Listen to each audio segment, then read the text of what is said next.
Bismillahirrahmanirrahim. Assalamualaikum warahmatullahi wabarakatuh. Kita akan membahas ayat pertama dari surat Al-Kahfi. A'udzubillahi minasyaitonirrajim. Bismillahirrahmanirrahim. Alhamdulillahilladzi anzala ala abdihil kitaba wa lam yaj'al lahu iwaja. Ayat ini dimulai dengan Alhamdulillah, dan ada 5 surat di dalam Al-Quran yang diawali dengan pujian kepada Allah Subhanahu wa Ta'ala secara berurutan: Al-Fatihah, Al-An'am, kemudian Al-Kahfi, Saba, dan surat Fatir. Dan tentu di sini mengingatkan kepada kita semuanya bahwa segala hal yang kita terima dalam hidup ini itu semuanya pujiannya kepada Allah Subhanahu wa Ta'ala. Dan kalaupun kita dipuji oleh orang lain karena apa yang Allah anugerahkan kepada kita, apa saja, fisik, kemudian keimanan, kesolehan, ilmu, harta kekayaan, otoritas, apapun yang Allah berikan kepada kita dalam kehidupan di muka bumi ini, dan kita dipuji oleh orang karena itu, kembalikan kepada Allah Subhanahu wa Ta'ala. Alhamdulillah, segala puji bagi Allah Subhanahu wa Ta'ala. Karenanya pujian ini berbahaya kalau untuk diri kita. Berbahayanya apa? Berbahayanya kita lupa memuji Allah Subhanahu wa Ta'ala, dan pada akhirnya kita mengagungkan diri kita melebihi pengakuan kita kepada Allah Subhanahu wa Ta'ala.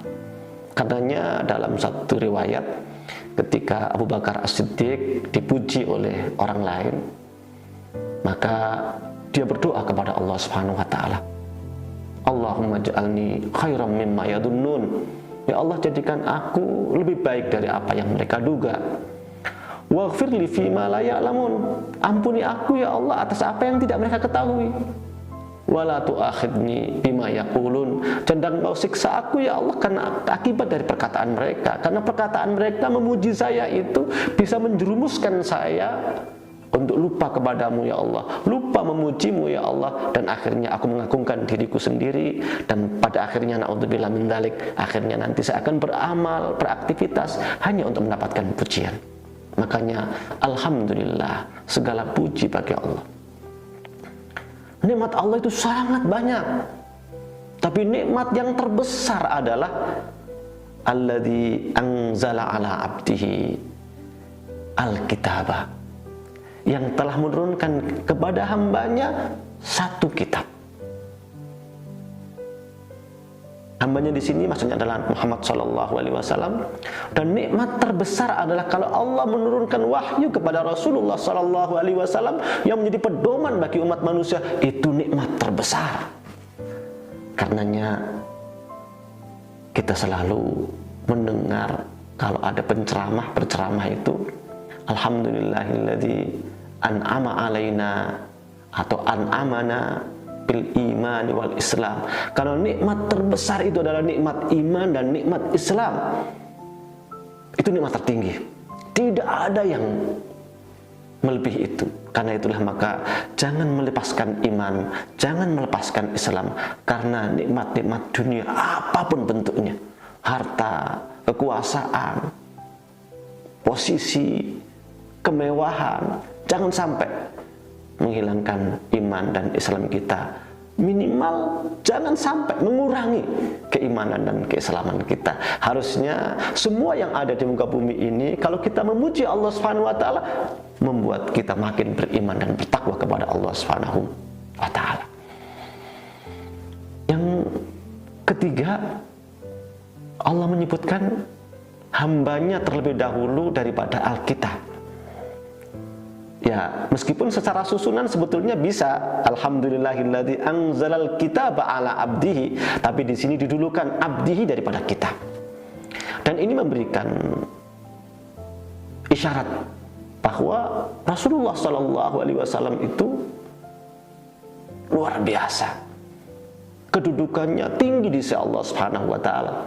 Bahkan di antara rukun iman itu yang kita sebut dalam syahadat itu ya asyhadu an la ilaha illallah wa anna Muhammad Rasulullah. Karena itulah maka posisi Nabi Muhammad itu sangat-sangat istimewa dalam agama kita, dan karena itu membaca salawat kepada Rasulullah Sallallahu Alaihi Wasallam itu bukan kemudian kita memberikan keuntungan kepada Rasulullah, enggak, tapi kita membaca salawat karena kita mencintai Rasulullah Sallallahu Alaihi Wasallam, dan itu memperkuat cinta kita kepada Rasulullah Sallallahu Alaihi Wasallam dan memperkuat ikatan kita dengan ajaran yang dibawa oleh Rasulullah Sallallahu Alaihi Wasallam. Karena itu perbanyak membaca sholawat, terutama di hari Jumat. Mudah-mudahan dengan memperbanyak membaca sholawat kepada Rasulullah Sallallahu Alaihi Wasallam, maka mudah-mudahan kita dihimpun bersama beliau nanti di surga. Meskipun Rasulullah punya posisi yang luar biasa di sisi Allah Subhanahu Wa Taala, bahkan di dalam ayat ini didulukan daripada kitab penyebutannya, namun Allah Subhanahu wa taala menyebutnya dengan kalimat abdihi, hambanya. Dan ini posisi yang paling tinggi, posisi yang paling istimewa. Semakin orang hebat, maka seharusnya semakin menghamba kepada Allah Subhanahu wa taala. Semakin orang merasakan bahwa hidayah itu nikmat terbesar dari Allah Subhanahu wa taala, maka semakin bagus keislamannya, semakin menjadi hamba Allah Subhanahu wa taala, tidak malah kemudian semakin jauh dari Allah Subhanahu wa taala. Naudzubillah summa naudzubillah.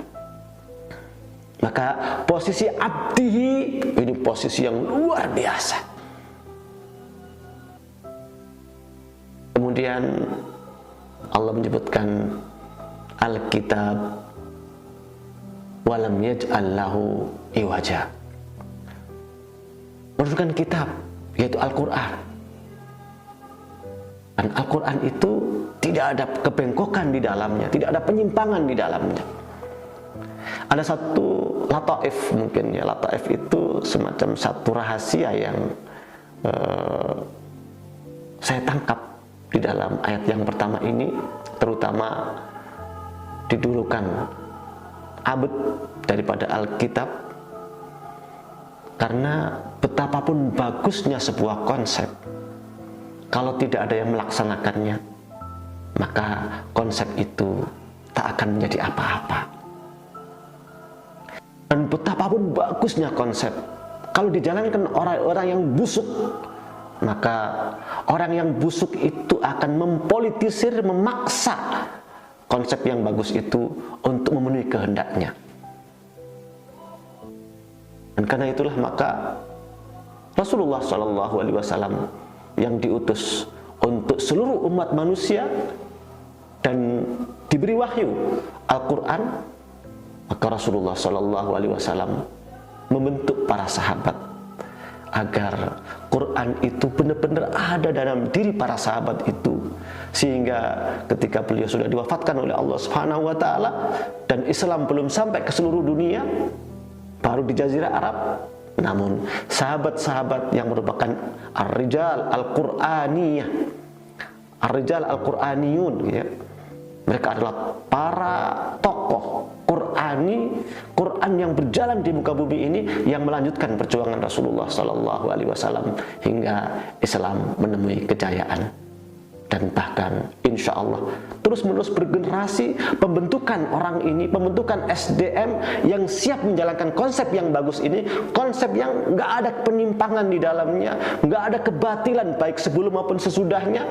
Konsep yang bagus ini akan menemukan tempat untuk bisa dinikmati oleh umat manusia kalau ada orang-orang yang siap memperjuangkannya.